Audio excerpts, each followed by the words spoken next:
Okay, so these are the Ride Concept Powerline shoes. And two things you need to know about these shoes is, one, they're not cheap, and two, they're not light.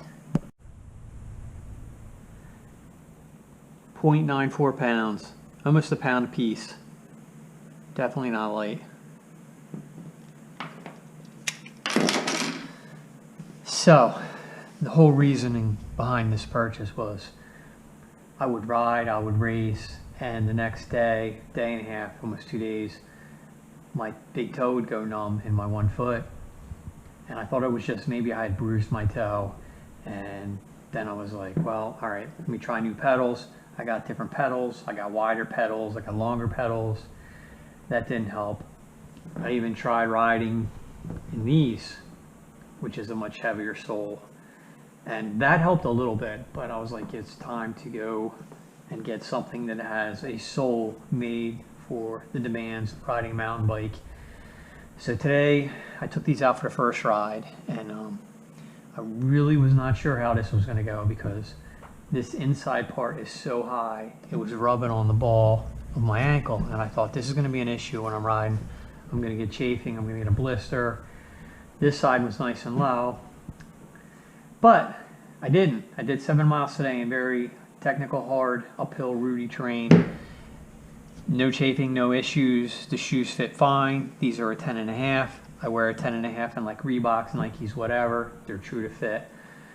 One thing I did notice is I had to get off my bike and do 2 hill climbs, just pushing a bike up. And these bend right in the right spot. For being as stiff as they are, I mean, this toe box, it's like you can't crush this. It's solid.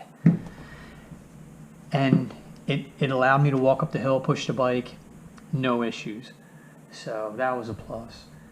The sole itself is very, very grippy. It's almost like a tire compound, I would describe it like. But the one reason I went with these was because they said in a lot of the reviews that it wasn't so grippy, that it wasn't hard to reposition your foot if you got a bad position. And obviously I'm running flat pedals with studs in them, and that was true. If you got in a bad position from the get-go, it wasn't like your foot was stuck on the pedals. You could move around fairly easy, even on like an uphill or something. So let's talk about the materials and the construction here. I see a lot of glue. As long as these seams hold, this seems like this shoe would last a very long time. This sides are very thick, and they're made of like a vinyl, almost like when you buy a cheap football at Walmart, and it's kind of like a plasticky vinyl. It's that type, but it seems like it would be very, very durable. Not to mention it's also very, very thick. So what would I have liked to seen in this is it would have been nice if it had like some kind of Velcro strap once you tied your laces that you could go across, because I'm always worried about that, especially in a race. You don't want a shoestring to cause you loss of energy or time. So that would have been nice. As it is now, I double knot them, but it looks like it. If, like I said, if the seams hold up, this should last a very long time. You've got some protection here in the back.